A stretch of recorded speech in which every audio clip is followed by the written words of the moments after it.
Would you say that consciousness and scalar energy are the same? Yep, identical. Very good. Okay. So what do I have there? I have a consciousness instrument. I have an instrument that picks up on intelligence or consciousness. Cool. Yeah, perfect. It all makes sense. Yeah. Yeah, thank you. Once you get your head around this, you realize there has to be two physics. Scalar is not electrical, electrical is not scalar. And once you realize that there's two principles of nature, that there are certain laws of scalar energy that are not the laws of electromagnetic energy, and the fact that scalar energy propagates everywhere in the universe, it's everywhere instantaneously, well, it cannot be mass. Only thought can propagate throughout the universe without slowing down, so to speak, without being encumbered by mass. So it's massless, it's non-physical, it's the essence of God. Yeah, perfect. I always try to put it in the description I use is that consciousness is fundamental, and that the material world is essentially a byproduct. And so you're talking about like a degradation, but it's like consciousness is the foundation, and then the material world is the result. Yeah.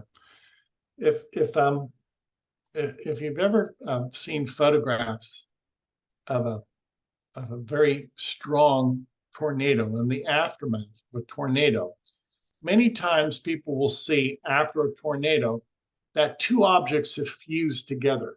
Mm-hmm. I've actually seen photographs of a fence or a hose that was fused together inside a tree. So what am I getting at? Now, a tornado is a double helix. It's a scalar energy vortex, so to speak.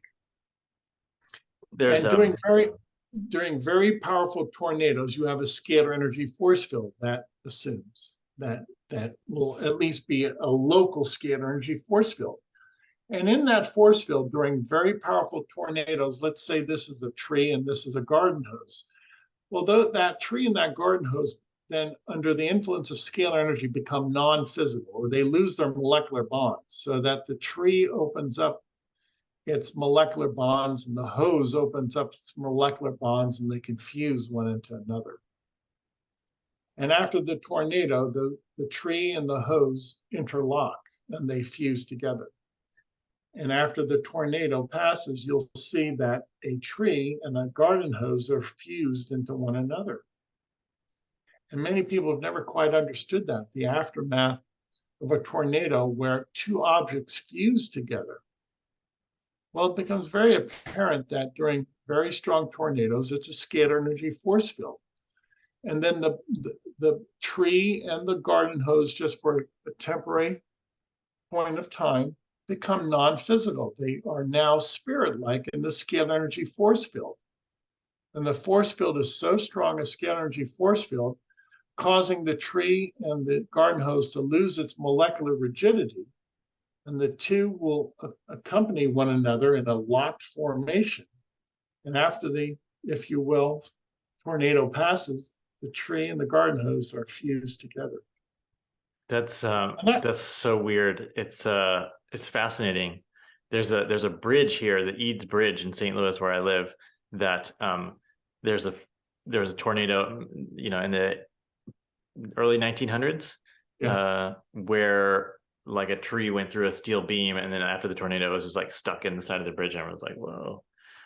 Yes, that would also explain if they're losing their gravity, then it could, in addition to the force of the wind, it could also explain like why you see flying cows or houses, because they're much lighter theoretically than they would be.